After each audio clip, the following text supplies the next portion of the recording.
Hello दोस्तों, ये मैं आज इंडियन एडमिटेशन का अपना जो नया टॉपिक है जो स्टेट सेक्रेटरीट मतलब स्टेट सचिव राज्य सचिवालय के बारे में आज मैं देखने जा रहा हूँ दोस्तों। तो ये जो हमारा कंपोनेंट ये जो चैप्टर है ये इंडियन एडमिटेशन जो हमारे पॉलिटिकल साइंस हो गया या जो पब्लिक एडमिटेशन हो गया इसके भी इसमें ये आते हैं। तो दोस्तों मैं पहले बता देता हूँ कि ये जो मेरे नोट्स है जो हमारे डिस्क्रिप्शन बॉक्स में मिल जाएंगे आपके पीडीएफ के रूप में। ये जो नोट्स है जो आराम से आप लिख सकते हैं कोई भी मास्टर डिग्री या जो बैचलर डिग्री या यूपीएससी बीपीएससी के एग्जामिनेशन में ये जो आपको बहुत सारे मदद करेंगे। तो दोस्तों मैं ये चैप्टर स्टार्ट करने जा रहा हूँ। तो आज मैं ये चैप्टर स्टार्ट कर रहा हूँ।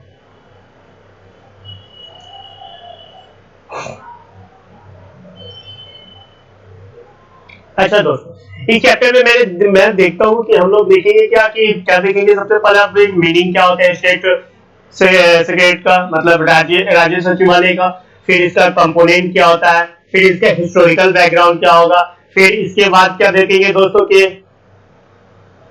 इसके बाद हम देखेंगे क्या इसका जो राज्य सचिव होते हैं उसका फंक्शन देखेंगे कि वो कैसे कोऑर्डिनेट करते हैं हमारे मिनिस्ट्री और डिफरेंट मिनिस्ट्री के बीच में।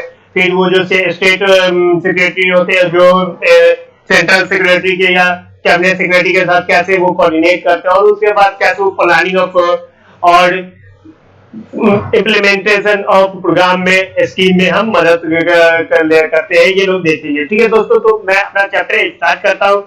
मैं फिर से बता दे रहा हूँ कि ये जो नोट्स है ये नोट्स हमारे डिस्क्रिप्शन बॉक्स में मिल जाएंगे। आप इस वीडियो पे कमेंट होंगे तो कीजिएगा जो कमेंट आपको करना होगा। ठीक है दोस्तों, तो मैं सबसे पहले meaning of the state secretariat का देख लेता हूँ।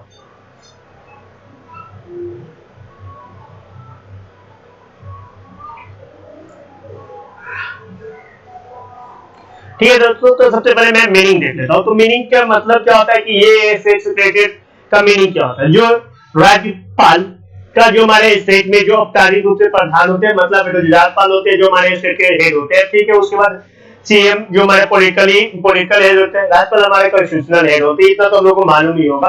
तो जो राज्यपाल का जो कार्य होता है वो हमारे जो राज्य सचिवालय देखते हैं। मतलब कि जो हमारे राज्यपाल होंगे या जो हमारे ज्यादातर स्टेटों में जो हमारा सीएम होंगे फिर सीएम का जो ऑफिस होता है उसका जो राज्य सचिवालय वो देखता है। ठीक है, तो इसका जो मतलब कि ये इसका एक पूरा हायरार्किकल मैनर होता है। मतलब कि जो इसके सचिव होते हैं उसके नीचे एडिशनल सेक्रेटरी होते हैं। फिर उसके बाद क्या होता है उसका एक स्टाफ होता है, group of member of staff होते हैं। फिर उसके बाद हम लोग देखते हैं। ठीक है, तो दोस्तों आगे बढ़ते कि राज्य प्रशासन में ये प्रमुख पॉलिसी मेकर होते हैं, ये पॉलिसी बनाते हैं। उसके बाद जितना भी लॉ होता है लॉ इंफॉर्मेशन जो लॉ ड्राफ्ट होता है आगे हम देखेंगे कैसे ये ड्राफ्ट करते हैं। जो हमारा जो स्टेट असेंबली में जो ड्राफ्ट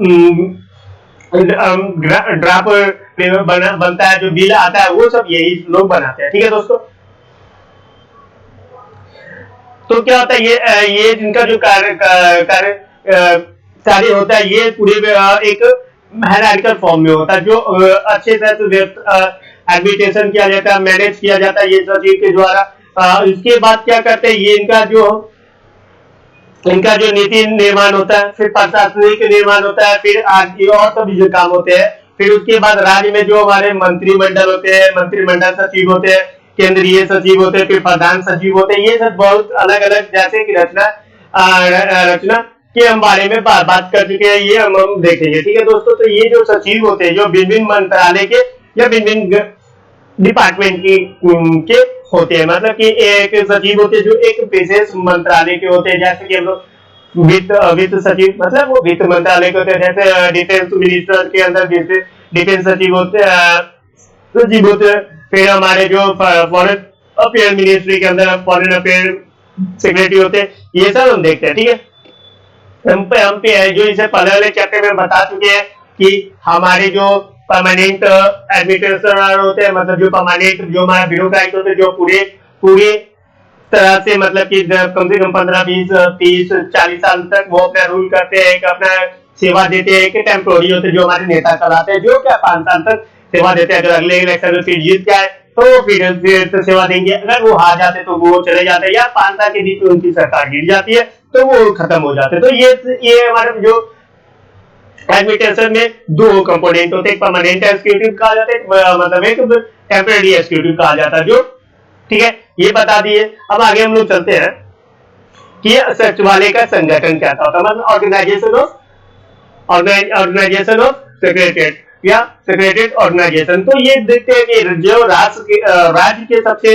विशेष ये ऑर्गेनाइजेशन होता है, इसी पर पूरा राज्य चलता रहता है, ठीक है दोस्तों। तो उसके बाद राज्य के शेष के प्रमुख में सचिव, जो प्रमुख सचिव होते हैं वो पूरे सचिवालय के प्रमुख होते हैं, वो क्या करते हैं पूरी एडमिनिस्ट्रेशन को देखते हैं, फिर पूरी एडमिनिस्ट्रेशन को कंट्रोल करके रखते हैं, मतलब कि जितना भी आईएएस ऑफिसर हो गया, डीएम हो गया, कलर एसपी हो गया, सब अलग अलग डिपार्टमेंट का सचिव उसको कंट्रोल करके रखते हैं, फिर उसको नियंत्रण करके रखते हैं, फिर कोऑर्डिनेशन भी करते हैं, कंट्रोल के साथ कोऑर्डिनेशन भी करते हैं। जैसे कि कोई डिस्ट्रिक्ट कलेक्टर हो गया और उसके बाद सचिव वो दोनों के बीच में अच्छा तालमेल रहता है, जिसके कारण वो स्टेट और डिस्ट्रिक्ट में अच्छा से तालमेल के कारण अच्छा से डेवलपमेंट हो पाता है।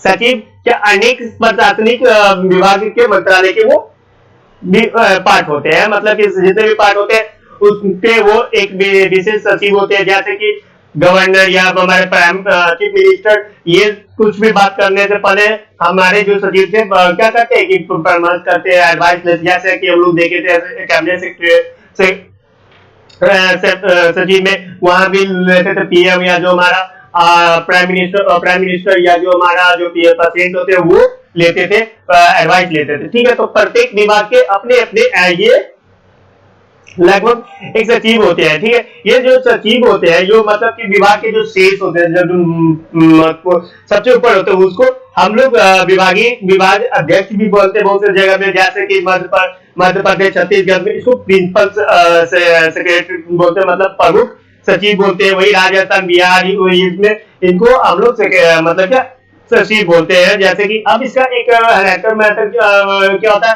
सबसे ऊपर सचिव होते हैं, उसके बाद उप सचिव होते हैं, अर्थ सचिव होते हैं, फिर सहायक सचिव होते हैं, ये एक रैंकर में था। उसके बाद एक हम आगे देखेंगे, उसके बाद ये क्या स्टाफ ग्रुप होते हैं, फिर उसके बाद लेखपाल होते हैं, ये सब हम लोग देख लेते हैं, ठीक है।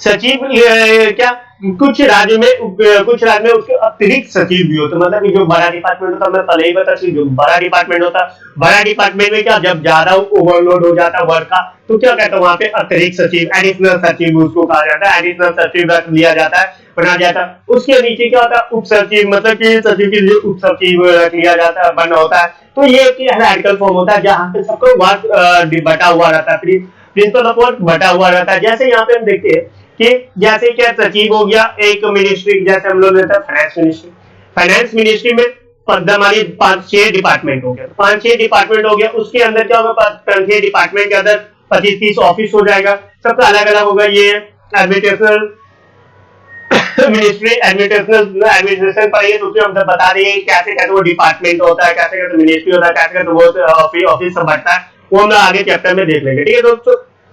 तो क्या होता है, जैसे कि एक सचिव हो गया, सचिव के नीचे जो एडिशनल मान लेते कि उसके अंदर 6 डिपार्टमेंट है, 6 डिपार्टमेंट है, तो वो सचिव खुद नहीं संभाल पा रहा, तो क्या होगा उप सचिव उसके अंदर 3 हो गया, 3 हो गया, तो वो 3 क्या होगा, 2 डिपार्टमेंट के वो उप सचिव हेड हो जाते। उसके नीचे क्या एडिशनल सचिव लेते, तो उसके नीचे 6 एडिशनल सचिव लेते, हर डिपार्टमेंट का एक एडिशनल सचिव हो गया, तो क्या होगा एक सचिव हो गया, 2 उप सचिव हो गया और 6 एडिशनल सचिव हो गया। तो ये अलग अलग सब डिपार्टमेंट को बांट के किया जाता है, जिससे क्या होता है जैसे कि पावर डिस्ट्रीब्यूशन में पावर होगा तो अच्छा से काम होता है, ठीक है। हम ये लोग देखते हैं, ठीक है। इसके बाद सचिव के बाद क्या होता है, अगर अर्थ सचिव को छोड़ के यहाँ पे प्रशासनिक सेवा में मतलब कि जो ये सब जितना भी होते हैं, ये पहले हम बताते जो इंडियन एडमिनिस्ट्रेशन सर्विस है, मतलब इंडियन एडमिनिस्ट्रेशन सर्विस है, जो आईएएस होते हैं उसी वही लोग होते हैं, क्योंकि ये जो इसके लिए मैंने बताया था कि कोई कॉन्स्टिट्यूशनल प्रोविजन एग्जैक्ट नहीं है कि पूर्ण आदमी क्या रहेगा जो बनेगा, लेकिन हाँ इसमें देखा जाता है कि वो अपने फील्ड के एक्सपर्ट होते हैं, वो एडमिनिस्ट्रेशन करने आता है उसको, उनको फिर मैनेज करने आता है। तो ज्यादातर ये जो आईएएस ऑफिसर होते हैं वही सचिव बनते हैं, ठीक है। लेकिन कभी कभी सीएम या पीएम अपने अपने मुताबिक किसी भी आदमी को बना सकते हैं, लेकिन वो आदमी उसके क्वालिफाइड होता है। तो अगर नहीं क्वालिफाई हुआ, कोई पीएम मानते कि कोई पीएम किसी को बना लिया, राह चलते आदमी को बना लिया, तो क्या होगा, मीडिया फिर जो हमारे जो जनता है वो आवाज उठाएगी, क्योंकि वहां पे वो लोग गलत करते हैं। ठीक है, सचिवालय में एक पुस्तकालय भी होता है और एक रिकॉर्ड रूम होता है। मतलब कि ये पुस्तकालय के साथ साथ एक रिकॉर्ड रूम भी होता है, जहाँ पे क्या पूरा रिकॉर्ड का वेल मैनेजमेंट रहता है। ठीक है, पुस्तकालय भी होता है जहाँ पे पूरे लॉ कॉन्स्टिट्यूशन ये सब रहते हैं। वहां पे जाके वो लोग जगह जगह पे मतलब बार जाके वो अपना ज्ञान को और वृद्धि करते हैं, क्योंकि सभी लोगों के पास उतना तो ज्ञान को स्टोर करने की कैपेसिटी जैसे ना बुक में, तो क्या कहते हैं वो लोग भी अपने पढ़ाई का वो जो लॉ को दिक्कत होता है वहां पे जाके लॉ से देख लेते। ठीक है, लेकिन ये छठे वेतन के मुताबिक यहाँ पे जो हमारे राज्य सचिव है उसका लगभग 80,000 रुपया होता है। ये भी स्टेट टू स्टेट चेंज होता रहता है, क्योंकि स्टेट गवर्नमेंट के ऊपर है कि कितना सैलरी दे। जैसे कि हमारे जो दिल्ली गवर्नमेंट है वो हमेशा ज्यादा एमएलए को हमेशा ज्यादा पैसा देती है, वैसे क्या यहाँ पे भी सचिव का पैसा चेंज होता रहता है। ठीक है दोस्तों, तो यहाँ पे देखते प्रत्येक विभाग के जितने भी विभाग के सचिव होते उसके अंदर एक हायरार्किकल ग्रुप ऑफ ऑफिसर होते हैं। या जैसे कि यहाँ पे देखते हैं प्रमुख अनुभाग अधिकारी होते हैं, उसके बाद लिपि वर्ग के अधिकारी होते हैं जो लेखपाल कहा जाता है, फिर उसके बाद लिपिक होते हैं, फिर सहायक लिपिक होते हैं, फिर टाइपराइटर होते हैं, फिर उसके बाद चौथे श्रेणी के जो हमारे स्टाफ होते हैं वो होते हैं। तो ये क्या हायरार्किकल फॉर्म है जो सब जगह होते हैं। ठीक है, अब प्रशासनिक सुधार आयोग के मुताबिक ये क्या बोला गया कि कम से कम सचिव की संख्या 10 से ज्यादा नहीं होना चाहिए। जैसे कि ज्यादा सचिव हो जाएगा, जैसे कि अब सचिव क्या हम पहले ही बोलते कि छोटे छोटे मिनिस्ट्री का 3-4 मिनिस्ट्री को मिला के एक सचिव होता है, या जो बड़ा मिनिस्ट्री होता है उसका एक सचिव होता है। तो इनके जो एआरसी रिपोर्ट के मुताबिक क्या ये बोले थे 10 से ज्यादा राज्य में सचिव नहीं होना चाहिए, कि जब ज्यादा राज्य में सचिव होगा तो भी बुरी होगी, क्या वहां पर ज्यादा कलेश होगा, कलेश लड़ाई ज्यादा होगी, जब एक सचिव दूसरे सचिव से लड़ेंगे, सीएम को अगर बात नहीं मिला सचिव तो वहां लड़ाई होगी। फिर यह क्या होता है जो मिनिस्टर होते हैं उसके बात नहीं मिला सचिव से लड़ाई होगी। तो क्या होता है ये सब लड़ाई होती रहेगी। ये हम लोग को बहुत सारे मुहावरा भी देखने को मिलता है कि जिसके कारण वो वही बोलता है कि ज्यादा हम लोग को आदमी नहीं रखना, तो बस वैसा आदमी रखना चाहिए जो वेल मैनर हो, वेल एथेंटिक, कम में काम करे, कम आदमी से हमें काम हो जाए क्यों होना चाहिए। ठीक है, तो इसके बाद प्रमुख सचिव भी होते हैं। ठीक है, तो उसके बाद क्या होता है अगला जो हमारा टॉपिक है क्या मुख्यमंत्री सचिवालय का एक राज्य सचिव कई भाग होता है। मतलब मुख्यमंत्री सचिवालय होता है, मतलब मुख्यमंत्री का जो ऑफिस होता है वहां पर एक सचिवालय होता है, ये राज्य सचिव के ही भाग होते हैं, ये उसी का काम होता है। अब फंक्शनिंग देख लेते हैं हमारे जो सचिव का जो सेक्रेटरी का है, सचिवालय का जो फंक्शन है वो देख लेते हैं। सचिवालय का भिन्न भिन्न प्रकार के ऑफिसर होते हैं, बहुत बार अलग अलग प्रकार के ऑफिसर का अलग अलग काम होता है। ठीक है, जो हमारे शासन सचिव के अंदर मतलब के अंदर क्या स्टाफ को नियंत्रण करके, शासन सचिव क्या स्टाफ को नियंत्रण करके रखता है। फिर उप सचिव होता है, फिर सचिव के सहायक होते हैं, फिर समय समय पर सचिव के द्वारा जो कार्य सौंपे जाते हैं वो सहायक लोग उसको क्या अच्छा से काम करके देते हैं। फिर वो काम करके सचिव जी को देंगे, सचिव जी किसको देंगे तो अपने मिनिस्टर को देंगे। अब मिनिस्टर किसको देगा, मतलब कि मिनिस्टर हमारे यहाँ स्टेट में सीएम को देता है, वो सीएम उसको पूरे प्रोग्राम और पॉलिसी को अच्छे से देखते हैं। फिर सीएम को यह समझाया जाता है कि ये प्रोग्राम का ये हमें अच्छा है, ये प्रोग्राम का ये बुराई है, तो सीएम उसको क्या करेंगे वो इम्प्लीमेंट करते हैं। इससे पहले हम देख लेते क्या सचिव क्या पर्दे के पीछे आगे काम करते हैं, पर्दे के आगे कौन हमारे लीडर होते हैं। लीडर जो अच्छा काम करता है बड़ाई लेगा, फिर जो बुरा काम करेगा तो उससे अच्छा बुरा हम लोग बोलते हैं। तो लेकिन क्या यहाँ पर लीडर को बोला जाता है, यहाँ पर सचिव लोगों को या ऑफिसर लोगों को नहीं बोला जाता, क्योंकि ऑफिसर लोग ना वाहवाही लेते हैं ना बुराई लेते हैं।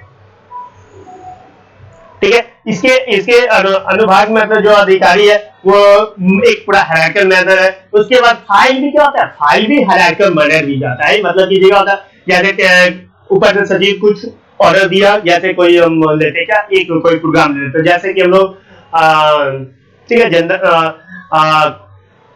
जनधन योजना ले लेते हैं। ठीक है, जनधन योजना वो तो स्टेट का प्रोग्राम नहीं है। जैसे कि हम लोग लेते बिहार का सबसे बढ़िया क्या कि हम लोग ले लेते बिहार का जो मतलब कि स्कॉलरशिप मिलने वाला है। जैसे बिहार स्टेट गवर्नमेंट स्कॉलरशिप देगी, ठीक है, मैट्रिक वाले पर बच्चे को 10,000 का मिलने वाला है, ठीक है। तो उसका क्या होता है, ये गवर्नमेंट क्या करेगी, वो देगी कि बोलेंगे कि आप 10,000 रुपया कैसे दिया जाए, किसी कितना इंस्टॉलमेंट दे, उसका एक ब्लू प्रिंट पर तैयार कर दीजिए। तो क्या हो गया, वो जो सचिव के पास गया, सचिव एक पूरा मीटिंग बैठाएगी, वो मीटिंग बैठाएगी तो उसको पूरे मेंबर को लाएगा, मतलब एडिशनल सचिव, डिप्टी मतलब एडिशनल सचिव, फिर उसके बाद group of member of staff, उस सबको बैठाएगा, उसको सबको बोलेगा, ठीक है। उसके बाद क्या, वो जो बोलेगा सबसे पहले क्या करेगा, उसको जो एडिशनल सचिव को ये बात बोलेगा कि आप सिर्फ इंस्टॉलमेंट कैसे दिया, वो पैसा कैसे इंस्टॉलमेंट दिया जाए, उसको आप कीजिए। फिर एक स्टाफ को बोलेगा क्या कि उसका क्राइटेरिया बताइए, एलिजिबिलिटी बताइए कि बच्चा को कितना नंबर आएगा, 50%, 60% नंबर आएगा, तब उसको दिया जाएगा। फिर एक स्टाफ को बोला जाएगा कि कौन सी जाति का बिलोंग होना चाहिए, कौन वो ओबीसी होना चाहिए, जेंडर होना चाहिए, एसटी होना चाहिए, एसटी होना चाहिए, ये सब के बारे में बताइए कि एसटी को कितना पैसा मिलना चाहिए, ओबीसी को कितना पैसा स्कॉलरशिप मिलना चाहिए, और जेंडर को कितना पैसा ओबीसी मतलब कि पैसा स्कॉलरशिप मिलना है। तो ये क्या हो रहा है, सब जो हमारा डिस्ट्रीब्यूशन हो रहा है वर्क का, वो बांट दिया जा रहा है। तो एक अभी विशेष जो काम होते हैं, जो वो जो स्कॉलरशिप का इंस्टॉलमेंट के बारे में बताएगा कि 10,000 रुपया एक ही बार में दे देना चाहिए, 2-3 बार में देना चाहिए, तो वो बताएगा। तो वो अपने वर्क को अच्छे तरह से करके, फिर वो अच्छे तरह से सब काम करके वो कहां सचिव के पास आएगा, तो वो एक फाइल बनेगा। वो फाइल को क्या फिर हम सीएम साहब को देंगे। तो इस प्रकार से क्या हो, वर्क डिवीजन हो जाता है, जिसके कारण ये फाइल अच्छा बन पाता है और ये फाइल को अच्छी तरह से हो पाता है, ठीक है। उसके बाद क्या कहते हैं, जो सचिवालय का जो कार्य, वो जो कार्यक्रम होता है, वो जो प्रोग्राम होता है, वो क्या फिक्स होता है। मतलब कि जैसे ये फाइल हमको बोल रहे क्या स्कॉलरशिप देना है सभी 10th वाले बच्चे को, तो क्या ये हमको बता दिया जाता, सीएम साहब बता देते कि 10 दिन में वो कार्यक्रम को करके देना है, वो फाइल को 10 दिन में आपको टाइम मिला, अब 10 दिन में इसको फाइल को बना के दीजिए। तो ये सब क्या एक शेड्यूल फिक्स होता है, ठीक है। सभी भी अभी क्या होता है कि सभी राज्य के सचिव का क्या अपना अपना फाइल व्यवस्था होता है, मतलब कि सबको अलग अलग फाइल लिखने का भी अलग अलग हो जाता है, सबका अलग अलग टाइमिंग रहता है। तो ये फाइल को अच्छा से तैयार करके देते हैं। अब ये सेक्रेटरी और हेड ऑफ द डिपार्टमेंट क्या होता है, जो सचिव होते हैं वो स्टाफ अभिकरण के क्या करते हैं, प्रमुख होते हैं। मतलब जैसे विभाग अध्यक्ष के ये प्रमुख होते हैं, ठीक है। उसके बाद जो विभाग अध्यक्ष जो विभाग के सबसे ऊपर वाला अधिकारी होता है, उसके बाद वो डायरेक्ट किसके कांटेक्ट में होते हैं, मिनिस्टर के कांटेक्ट में होते हैं। क्योंकि मिनिस्टर को अगर मिनिस्टर को किसको बात करना हो तो वो तो डायरेक्ट मिनिस्टर को, किसी सचिव को मिनिस्टर को कुछ बात करना हो तो डायरेक्ट वो टाइटर इनको जाके नहीं बोलेगा, या एडिशनल सचिव को नहीं बोलेगा। तो क्या करेगा, वो सचिव को बोलेगा, सचिव फिर एडिशनल सचिव को बोलेगा, एडिशनल सचिव फिर स्टाफ को बोलेगा, स्टाफ वो जो कोई मानते कोई प्लान में राइटिंग मिस्टेक हो जाता है तो वो वहां पर जाके वो करते हैं, ठीक है। तो ये काम सब होता है, एक हायरार्किकल फॉर्म होता है, उसमें जाके ये बनाया जाता है। अब ये फंक्शन देखते हैं सचिव का, ये जो हमारा फंक्शन है, ये अलग अलग फंक्शन होता है, ठीक है। तो ये जो अलग अलग फंक्शन होता है, जैसे कि जो अलग अलग फंक्शन होता है उसका एक कार्य के रूपरेखा के में किया जाता है, ठीक है। तो उसके बाद मंत्रिमंडल का उसका निर्माण करते हैं और मंत्रिमंडल उसके प्रशासनिक व्यवस्था को संभालते हैं, ठीक। अब सचिव क्या होता है, सचिव जो हमारे जो राज्य के शासन व्यवस्था को नियंत्रण करके रखता है, फिर उसको निर्देश देता है, फिर इसके बाद वो मंत्रिमंडल के साथ कोऑर्डिनेशन भी करता है, मुख्यमंत्री के साथ कोऑर्डिनेशन करता है, विधानसभा में कोऑर्डिनेशन करता है, फिर सेंट्रल स्टेट रिलेशनशिप में कोऑर्डिनेशन करता है। ये सभी जगह क्या करते हैं, मिडिलमैन का काम करता है। ये बीच का एक आदमी होता है जो पूरे कोऑर्डिनेशन को, पूरे गवर्नमेंट को एक तरह से वेल परफेक्ट मैनर में एनवायरमेंट में बदलना चाहता है, ठीक है। अगर ये जैसे कि ये बीच का आदमी अगर लिंक टूटेगा तो पूरा गवर्नमेंट क्या होगा, गिर जाएगा। मतलब कि मंत्रिमंडल और जो वो एक देख पाता, उसके बीच का कोऑर्डिनेट काम कौन करता है, ये जो इंटरलिंक का काम कौन करता है, ये हमारा सचिव काम करता है, ठीक है। अब हम देखते हैं क्या, अब जो सचिव होते हैं वो कैसे कैसे प्रोग्राम बनाते हैं। पहले क्या, पॉलिसी मेकिंग का काम हमको मालूम है। पॉलिसी मेकिंग को हमारे ये सचिव ही करते हैं। मतलब ये जो हम लोग बताए थे, इससे पहले मैं एग्जांपल के थ्रू बता दिए, तो जो है स्कॉलरशिप दे रहे हैं, तो वो ऐसा एक पॉलिसी लेना था, इसको निर्माण कौन किया, सचिव किया। सचिव किसको वर्क दिया, एडिशनल सचिव दिया स्टाफ ऑर्गेनाइजेशन को, स्टाफ ग्रुप को। उसके बाद वो टाइपराइटर लेखपाल लिखेगा, उसके बाद क्या फाइल बन के जाएगा। फिर वो क्या होगा, फाइल बन कर प्रोग्राम पूरा कौन कर रहा है, ये सचिव कर रहा है। उसके जो सचिवालय होते हैं वो करता है, ठीक है, वो देगा। मंत्रिमंडल पर मोहर लगाएगा, फिर वो सीएम उसको मोहर लगाएगा, फिर गवर्नर मोहर लगाएंगे, उसके बाद वो पूरा एक बन के तैयार हो जाएगा। तो एडिशन मेकिंग का काम कौन क्या यहाँ पर एग्जैक्ट रूप से कौन काम करता है, हमारे जो सचिव होते हैं वो ही करते हैं, ठीक है। अब देखते हैं इम्प्लीमेंटेशन का भी काम कौन करता है, ये सचिव ही करते हैं इम्प्लीमेंटेशन को काम।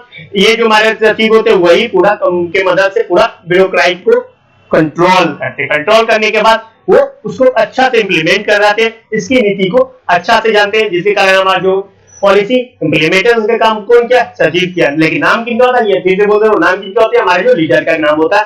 अच्छा हुआ तो लीडर अच्छा है, बुरा हुआ तो लीडर बुरा है, ठीक है दोस्तों।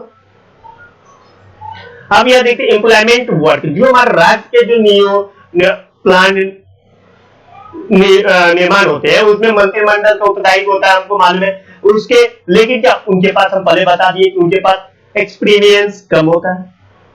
एजुकेशन भी ज्यादातर ज्यादातर में देखते मंत्रिमंडल के पास कम ही रहता है, ठीक है। लेकिन उनके पास नॉलेज कम रहता है, रिकॉर्ड कम रहता है, डाटा कम रहता है। ये सब कम होने के कारण वो अच्छा से पॉलिसी नहीं बना पाते। लेकिन क्या होता है, उनके जो सचिव होते हैं, उनके जो सचिवालय होते हैं, उसके पास नॉलेज भी होता है।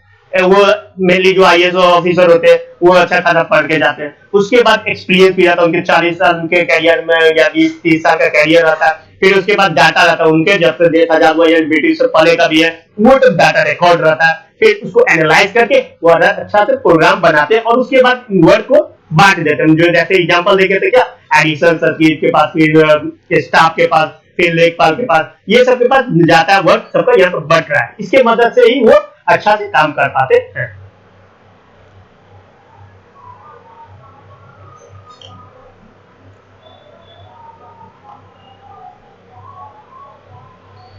अब कैबिनेट वर्क, जैसे क्या कैबिनेट वर्क में हम लोग पहले भी देख चुके हैं। यहाँ पर क्या, जैसे क्या होता है कि यहाँ पर बहुत सारे सचिव का काम अलग अलग होता है। जैसे कि कैबिनेट मीटिंग होता है, कोई भी एजेंडा होता है, ये पिछले चैप्टर में भी हम लोग देख लिए थे क्या कि हम फिर देखे थे यहाँ पर फाइनेंस मिनिस्ट्री का देख लेते। चलिए यहाँ पर दूसरा हम एग्जाम्पल लेते, जैसे कि अभी कोरोना पीरियड है तो यहाँ पर हम एग्जाम्पल लेते क्या, ये वैक्सीन का लेते हैं। सबसे बढ़िया वैक्सीन का लेते हैं। अभी तो सब लोग वैक्सीन के लिए जो महामारी मतलब कि सब लोग जाते हैं हॉस्पिटल में, शेड्यूल 2 मिनट में खत्म होता है, अपॉइंटमेंट 2 मिनट में खत्म हो जाएगा, तो वैक्सीन का लेते हैं। तो उससे क्या होता है कि अभी मानते कि कोई भी स्टेट का, जैसे यूपी स्टेट का मिनिस्ट्री का यूपी गवर्नमेंट का एक बैठक बुलाया जाता है, उसके एजेंडा को क्या करेंगे, सचिव क्या करेंगे। जैसे वैक्सीन यूपी गवर्नमेंट क्या बोलेगा कि हम सभी आदमी को, नागरिक को, यूपी के नागरिक को वैक्सीन फ्री में देते हैं। इसका एजेंडा को क्या करेगा, पूरा एजेंडा हमारे जो सचिव होता है वो क्या करता है। फिर क्या, अब कैसे देना चाहिए, अब कैसे मतलब कि कहाँ पर देना चाहिए, सरकारी स्कूल में देना चाहिए या सरकारी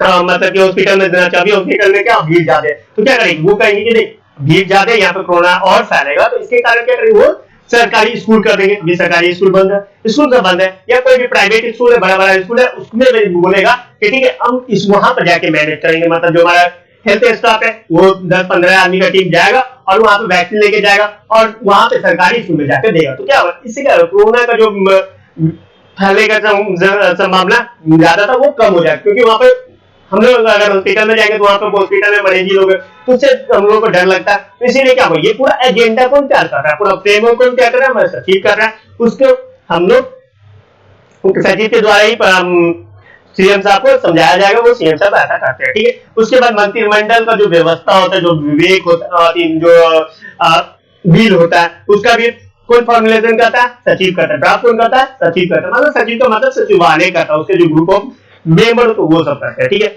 उसके बाद राज्यपाल का जो ओथ, मतलब कि फिर उसके बाद मंत्रिमंडल का ओथ, ये जब मंत्रिमंडल का स्पीच, सीएम का स्पीच, जो हमारा मिनिस्टर का स्पीच या ये सब कौन हमारे सचिव साहब के मतलब सेक्रेटरीट में लिख के जाता है, ठीक है। उसके बाद कोई विधानसभा का जो सेशन बुलाया जाता है, मतलब कि गवर्नर द्वारा सबसे पहले बुलाया जाता है, उसका भी स्पीच, मोशन ऑफ थैंक्स, ये सब कौन हमारा वो सचिव लिख के देते, उसी से होता है। फिर मंत्रिमंडल का जो समिति होता है, पहले मंत्रिमंडल में कोई समिति होता है जो विशेष कार्य के लिए बैठाया जाता है। जैसे कि अभी हम कोरोना का लिए तो कोरोना में जैसे कि वो दवा का एक ले लेते, क्या दवा का एक कमिटी बैठाता है गवर्नमेंट। जैसे उत्तराखंड गवर्नमेंट एक कमिटी बैठाती है क्या, कि बोलेंगे कि आप जाके सिर्फ दवा वितरण कैसे होता है, कैसे वितरण हो रहा है वो जाके आप देखिए, तो उसका एक कमेटी बैठा, तो वो कमेटी का पूरा कोऑर्डिनेट कौन करेगा, ये हमारा सचिवालय ही करता है या सचिव करता है। ठीक है दोस्तों।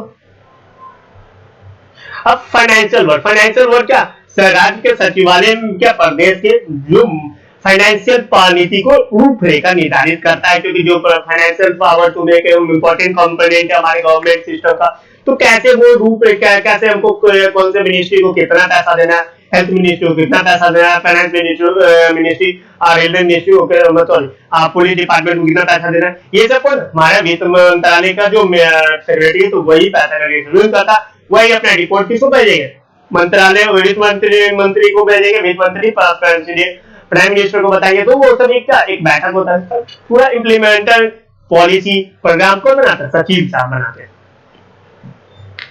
ठीक है। उसके बाद बजट का भी कौन काम करता है, पूरा बजट का ड्राफ्ट करने के काम कौन करता है, हमारे सचिव का सचिवालय करता है, या जो सचिव साहब वो करते हैं। उसके बाद कोऑर्डिनेशन का वर्क, ये पूरा पूरा जो मैं बताते हैं कैसे कोऑर्डिनेशन करते हैं अपने स्टाफ के बीच में या जो दूसरे डिपार्टमेंट के बीच में, तो ये सचिव क्या होता है, ये कोऑर्डिनेशन भी करता है, एक स्टाफ एक डिपार्टमेंट से दूसरे डिपार्टमेंट में, एक सेक्रेटरी दूसरे सेक्रेटरी से। ठीक है। उसके बाद अब हम लोग देखते हैं पर्सनल एडमिनिस्ट्रेशन, जो सचिव होते हैं वो कर्मचारी के नीति को तय करता है, मतलब वो बताया कि वो जो एग्जांपल लिए थे किसका, स्कॉलरशिप वाला का एग्जांपल ये, तो वो क्या किया कि वो पूरे को नीति को बताता है कि ऐसे ऐसे करना है, हमको 10,000 का कितने इंस्टॉलमेंट बताने, कौन से लोगों को देना है, कौन से बच्चे को देना है, कितना परसेंट वाले को देना है, ये पूरा नीति को बताता है। तो उससे क्या होता है, पूरा एक बनता है, वो बनाते हैं। ठीक है। उसके बाद विभिन्न जो लोक सेवा के जो अधिकारी होते हैं, वेतन भत्ता, ये अलाउंसेंस या जो होते हैं, वो सबको भी ये लोग बताते हैं कि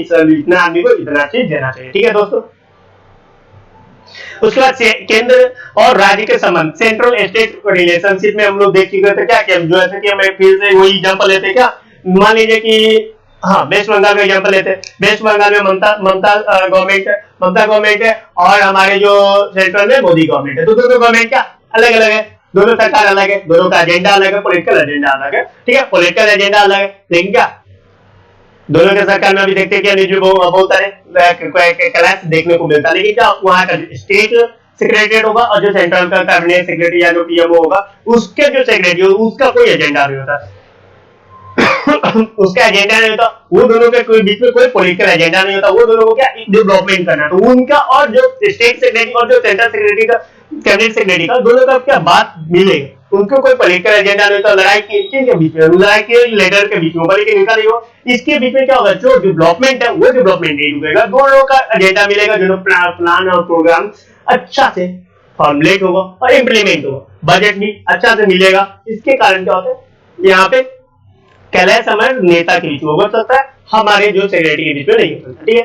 उसके बाद एडमिनिस्ट्रेशनल लीडरशिप, ये एक इम्पोर्टेंट कंपोनेंट है, एडमिनिस्ट्रेशन करना है, क्या लीडरशिप उनको चाहिए, तो सचिव होते हैं वो पूरे अच्छा लीडर होते हैं, मतलब पूरे तो जो उनका सचिवालय होता है लीडिंग करते हैं, अच्छा लीडर होते हैं, इसीलिए उनका प्रधान होता है कि वो क्या वो ज्यादा कोशिश करते हैं कि अच्छा से लीडरशिप भी करते हैं। कंट्रोल, ये कंट्रोल भी सचिव भी करते हैं, जो हमारे जो सचिवालय का जो क्षेत्र होता है, इकाई होता है, उसमें समय समय पे क्या मूल्यांकन होता रहता है, जैसे कि बहुत सारी कमेटी बनती है जो रिलेशनशिप बताती है सचिव और मंत्रालय के बीच में। सचिव मतलब कि उसके जो हायरार्किकल फॉर्म होते हैं सचिवालय के, उसके बीच में कहाँ क्लैश हो रहा है वो सब भी बताते हैं, जिसके कारण इससे क्या नोक निकलती जाती है, न्यूनता निकलती जाती है, तो आराम से वो बना पाते हैं एक अच्छा पॉलिसी प्रोग्राम।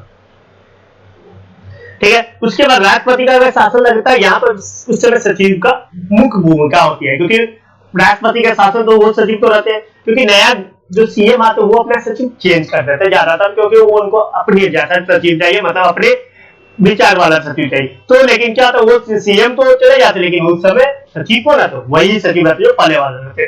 तो उस समय जो राष्ट्रपति शासन में अगर गवर्नर चाहे तो वो भी सचिव अपना चेंज कर सकते हैं। ठीक है। ज्यादातर केस में वो अलग अलग केस है, वो लोग छोड़ते हैं। ठीक है। तो लेकिन यहाँ पे क्या होता है, राष्ट्रपति जब शासन रहता है उस समय सचिव का भूमिका महत्वपूर्ण होता है, जितना भी प्रोग्राम बनाते हैं वो बनाते हैं। ठीक है। उसके बाद जो सचिव का क्या रूल, सचिवालय का जो सूचना केंद्र होता है वहां पे कार्य करते हैं, और जो डिफरेंट राज्य के सबका अलग अलग स्टैटिक प्रोग्राम होता है, उसको अलग अलग नीति के साथ करते हैं, ठीक है। उसके बाद राज्य में वो शांति व्यवस्था को भी कायम रखते हैं, और सचिवालय का एक महत्वपूर्ण योगदान है क्या, राज्य में शांति व्यवस्था कायम करके रखना, ठीक है।